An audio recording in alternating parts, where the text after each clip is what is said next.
सदगुरु जोगी पीर धाम से समझेंगे कि कलयुग के लोग नकली बाबाओं, पाखंडी, फरेबी, झूठी ढोंगियों के पास क्यों फंस जाते हैं, जो सिर घुमा घुमा के खुद भी पागल हुए हैं, सारी दुनिया को पागल बनाया हुआ है जिन्होंने।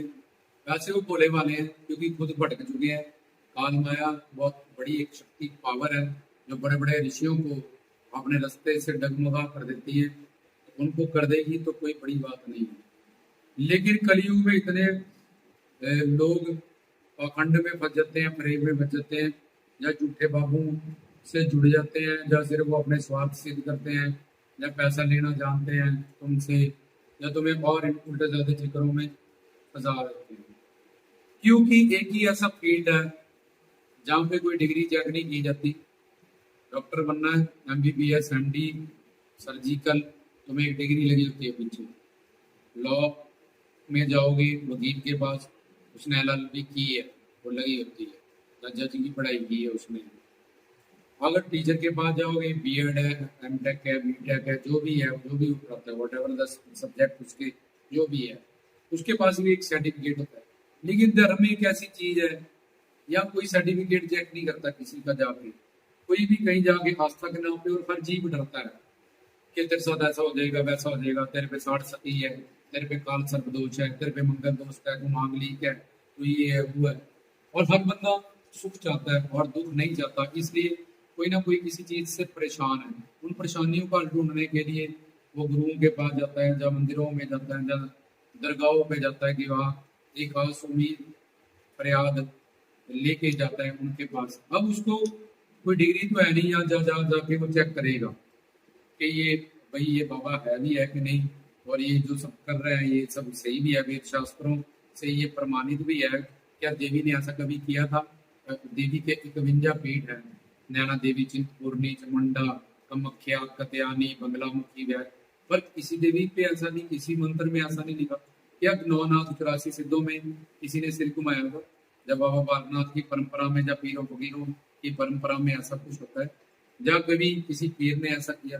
पर वो इन बातों को नहीं समझता। वो एक तो अपने उस दुख से पीड़ित है जिससे उसको निवृत्ति चाहिए, जिससे वो परेशान है, जिसको उसको रास्ता नहीं मिल रहा। दूसरा उसके अंदर डर है, वो डरते हैं कि ऐसा हो जाएगा, ऐसा नहीं करोगे, वैसा हो जाएगा, वैसा नहीं, तो इंसान वैसे ही डरपोक है। और दूसरा अपने लाभ की बात सोचता है, जहां से भी मेरा फायदा हो जाए, फायदा हो जाए, यहाँ से ये फायदा हो जाएगा।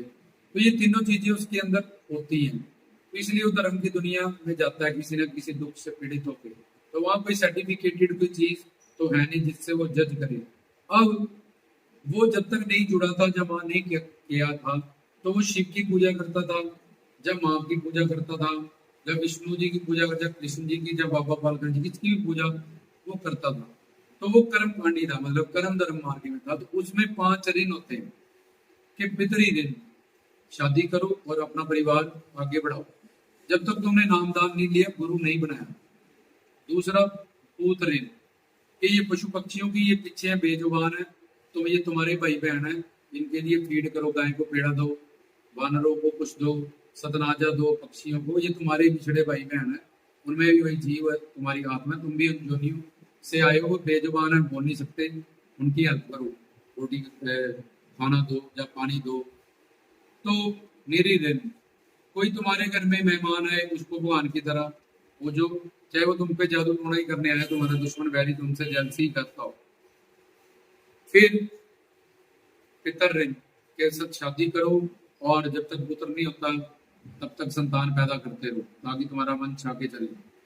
हालांकि जब नाम ले लेते हैं उसके बाद ये ऋण कोई नहीं देना पड़ता, इन सब ऋणों से भी अदा हो जाते हैं कर्म कांड में, ये नहीं। तो वो जब अभी तक गुरु के पास नहीं गया या नहीं जुड़ा, लेकिन दुर्गा जी से जुड़ा है, या विष्णु जी से, या बाबा बालकनाथ जी से, जिससे जुड़ा हो, कर्म धर्म मार्ग में कर्म कांडी है, जहाँ वो शूद्र है, अपने आप को मानता है, जहाँ ब्राह्मण मानता है, जहाँ क्षत्रिय मानता है, जहाँ वैश्य मानता है, और जहाँ वो गृहस्थ जीवन में है, जहाँ ब्रह्मचर्य, जहाँ संन्यास है, उसके पास जब वन प्रस्थ है, घर परिवार से अलग होके कहीं रह रहा है।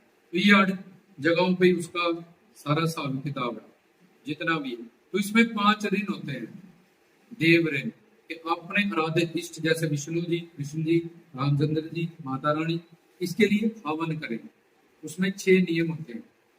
जो भी तुम्हारे आराध्य इष्ट है, जैसे माँ दुर्गा, तो इसके लिए मंत्रों का आह्वान करें। ओम जयंती मंगला काली भद्रकाली कपालिनी दुर्गा क्षमा शिवे दात्री नमस्तस्यै सर्व मंगल मांगल्ये शिवे सर्वार्थाय साधिके शरणाय ओम या देवी सर्वभूतेषु।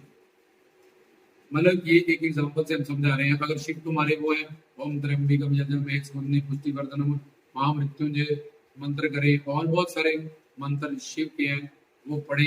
अगर विष्णु जी हैं, अगर कृष्ण जी हैं, तो उसके हिसाब से आप उनके लिए हवन करें। ये देव ऋण वेद ऋण उस शास्त्रों के ग्रंथों को पढ़े।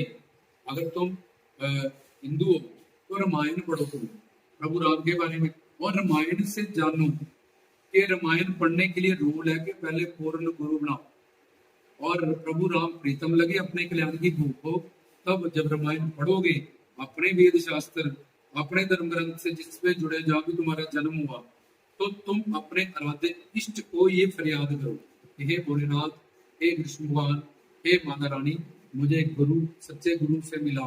मैं अंधा हूँ, मैं बहरा हूँ, मुझे कुछ नहीं पता इस दुनिया में, वहां तो कोई डिग्री तो कोई है नहीं है।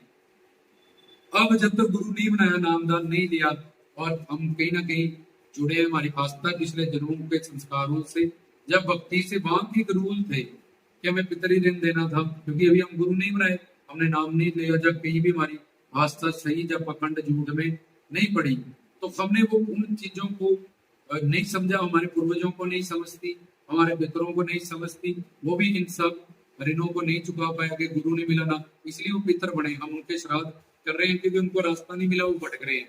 तो वो 5 जो ऋण है उसमें से कि अपने शास्त्रों को पढ़ो, उसमें से गुरु बनाने से पहले कि गुरु में क्या क्वालिटी होनी चाहिए। कहीं भी जाके नामदान ना ले लो, कहीं भी जाके विश्वास ना करो, किसी भी पाखंड झूठ आडंबर से में फंसने से पहले शास्त्र वेद ग्रंथ पुराण उपनिषद कितना कुछ हमें हमारी संस्कृति ने दिया, लेकिन हमने लड़की की शादी करनी थी, बहुत कुछ पता किया, हमने शॉपिंग करनी थी, हमने बहुत जगह सर्वे किया, सर्चिंग की और बार्गेनिंग की, और गुरु बनाना के चक्कर में हमें पता ही नहीं है मानव चोला कितना ये मतलब हमें अनमोल मिला है। और इसमें भगवान जा उतार, ये हमारी मंजिल है गुरु।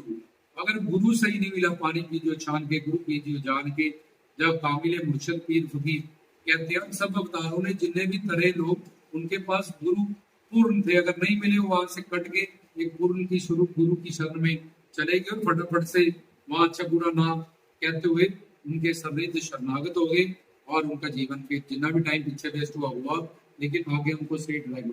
तो ये सब एक कारण है कि वो अपने धर्मशास्त्रों को नहीं पढ़ते हैं और अपने आराध्य इष्ट देव से प्रार्थना नहीं करते हैं।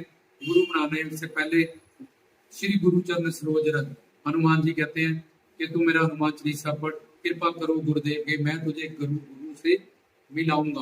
क्योंकि इतने पुण्य उदय नहीं होते कि हमारे अंदर गुरु बनाने की चाहत हो और सही गुरु हमें मिले, पर कुछ सात्विक संस्कारों के कारण हम इस दुनिया में चले जाते हैं और वहां कोई सर्टिफिकेट नहीं है।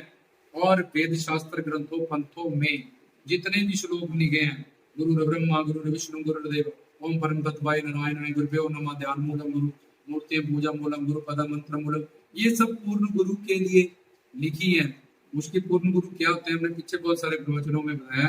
जो श्रोत्रिय में सब वेद शास्त्र ग्रंथों के ज्ञानी है। अब वो आ जाएगा यानी तो प्रवचन ही नहीं देता, इसको कोई ज्ञान ही नहीं, सिर तुम आ गए तो गुरु की कोई पहचान ही नहीं, ना ही किसी देवता की कोई पहचान है, ना किसी शास्त्र की, ना किसी पुराण से कोई, पर उसको बेचारे को पता नहीं, वो डरा हुआ है और वो दुखी है, और वो उन दुखों से निवृत्ति जाता है और अपना फायदा लाभ करने की चाहत सबके अंदर। तो ये सारी चीजों का मिक्सचर बन के कलयुग में दुनिया भटक रही है, भटक रही, और आगे और भी इससे ज्यादा भी भटकती जाएगी। जब फिर हमारे पुण्य उदय होते हैं, संस्कार उदय होते हैं, तो हमारे आराध्य इष्ट देव पूर्ण पिता परमात्मा हम पे कृपा करते हैं भी तेरी श्रद्धा भाव ये सच्चा था, बस तेरे पापों के कारण तुम धर्म की दुनिया में भी ले गया, लेकिन वहां भी तुझे रास्ता नहीं मिला, गुरु सही नहीं मिला, मार्गदर्शन नहीं हुआ, इसलिए वो अब गुरु पखंडी है, जहाँ फरेबी है, जहाँ ढोंगी है, जब पैसे लूटने बैठा हुआ है, तो भगवान उस सच्चे जीव को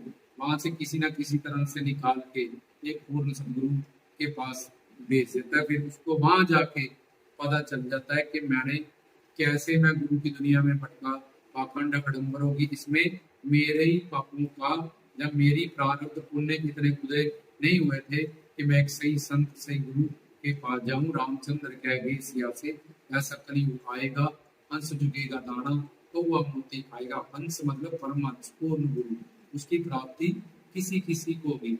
और कलयुग में डेराबाद सिस्टम बहुत ज्यादा फैल जाता है। हर दूसरे मोड़ पे गली पे मोहल्ले में तुम्हें कोई ना कोई गुरु मिल जाता है। इसलिए मनुष्य जीवन तुम्हारा है, अगर सही हाथों में जलोगे, जैसी संगत वैसी रंगत।